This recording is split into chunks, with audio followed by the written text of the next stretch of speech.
We'll gather around, feel the love come down. Blue elephant is strong.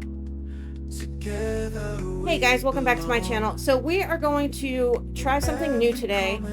This video is inspired by Jelly Beans Crafts and DNA Resin, and I just kind of want to play around with it. It is a different way to use glue in resin.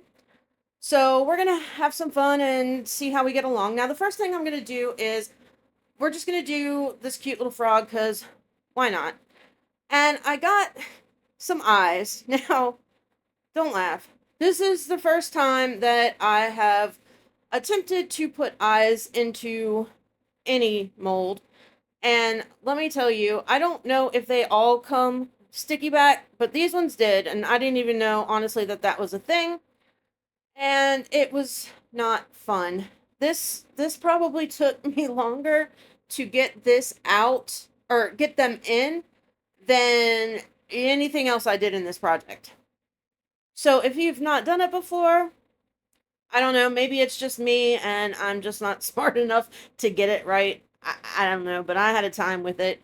Not necessarily getting it in the hole, though an issue too, but to get the like little slits of the eyes going not just in the right direction, but even and lined up. So yeah, it was fun, but in case you missed what I was doing, I just took a dot of UV resin, put it in the little eye hole, put the eyeball in, and, attempted forever and a year to get it to where I wanted it, to where it made sense and it was going in the right direction as a frog would, and then popped it under my dual UV light to cure for a couple of minutes. Now, I just did it on the one side until I got them both in, and then I did cure it on both sides for 5 minutes just to make sure that it was extra super dry. Now, I've got these little skull heads, and I want to put them in the legs of the frog, like up where his thighs would be. But they have, the holes for the eyes and the nose, and I don't want to have issues with air bubbles in there, so I just decided that I'm going to fill those up with UV resin and cure it under my lamp just so that it'll be one less thing I have to worry about. So I'm going to do this real quick, and then once this is all said and done, I've already got my resin mixed up, which may or may not have been a mistake because I really didn't think it was going to take me this long to do. All right, so I just put a little bit of clear resin in both of the thighs. I'm going to heat that with my heat gun just to pop any bubbles, and then we are going to dip these skulls into some of the resin just to make sure that they're thoroughly covered, and then we're going to pop them in and kind of just let them sit and do their thing while I pour clear resin in the rest of it. Okay, so now I'm just kind of moving it around, making sure that there's no bubbles stuck to the mold anywhere.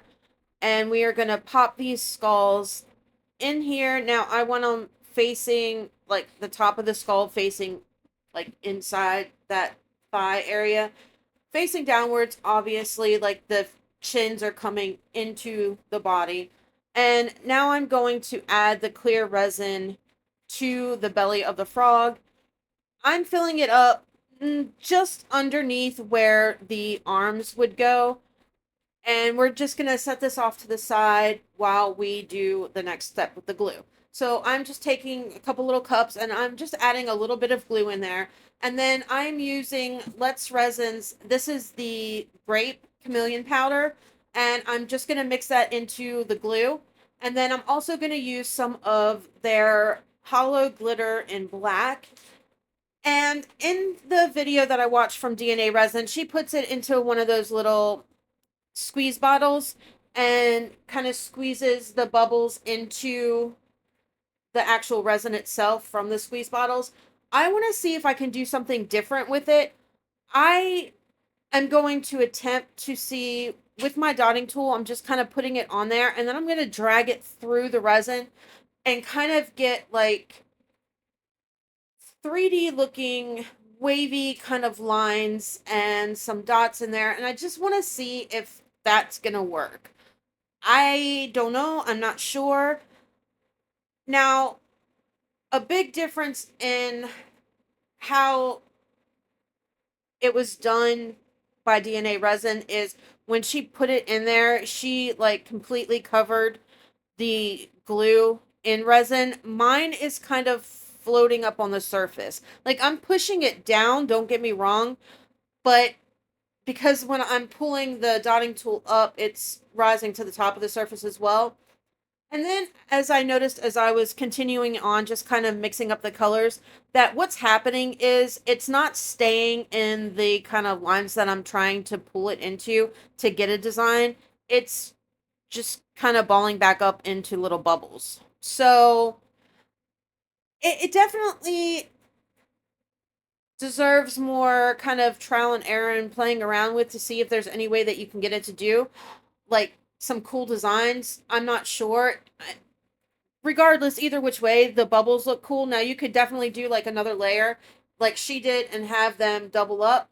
I didn't do that for this one. Now the one thing that I did notice is that when I was starting to brush this chameleon powder onto it, that the way that the glue kind of dried, it was like they're basically like holes in there. So you could very easily pop them. And I noticed on the couple that I did, the black resin went through and you could see it through. So it may be better to do it with a squeeze bottle because then you're getting it down underneath. Like I couldn't tell from the video if it raised up or not, like to leave it on the surface like this did. I don't know. I still think it's pretty cool. But again, something that definitely deserves some more attention and some more playing around and experimenting with. So I did go over this with my chameleon powders, and then because it wasn't sticking, because I waited too long, I didn't do it when the surface was kind of tacky, I went ahead and I sprayed some alcohol in there a couple of times just to kind of make sure that I have a nice even layer of chameleon powder on the surface of the actual resin itself. The mold was fine, I had no issues with that, and then I just kind of moved it around. Now I'm going in on the feet and I'm just dusting in some of the hollow silver glitter powder, and I just want them a little bit something different. Now this wasn't sticking to the mold as well as the chameleon powder did, so there are areas when I demold it you can definitely see the black resin coming through, but it's fine, it'll be fine.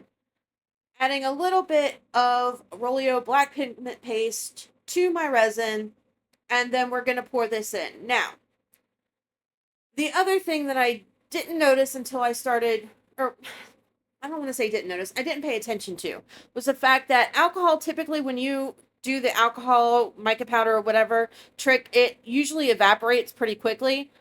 However, I sprayed a lot of alcohol. And I noticed as I started pouring right here that it looked like it was coming up.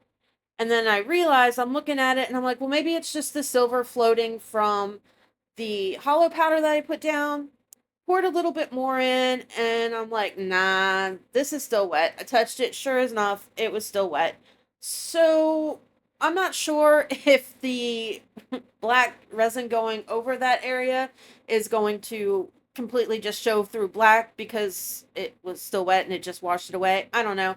But I took my heat gun to dry it, dried it out perfectly fine. No real issues there. And now we're just going to fill him up with resin, make sure I get in all of the toes and, you know, underneath that, the bottom part of his neck really well so that no bubbles kind of gets trapped up underneath that surface.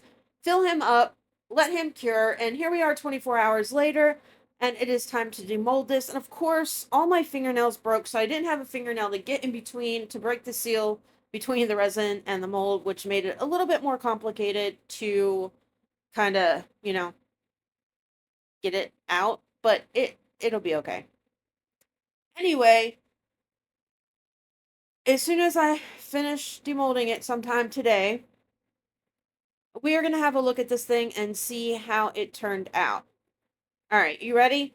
So I think it looks really cool. Like I said, I really like it. It's really hard to show on camera, but I think it definitely deserves a lot more attention. The eyes, they're a little wonky, but he's fine. He'll be okay. Maybe we'll just get him a pair of glasses or something to straighten them out. Anyway, that's a wrap on this one, guys. Like, subscribe, share, all that good stuff. I will see you on Tuesday in the next one. Love ya. Bye. In the swamp so deep and dark lurks a frog with a wild spark.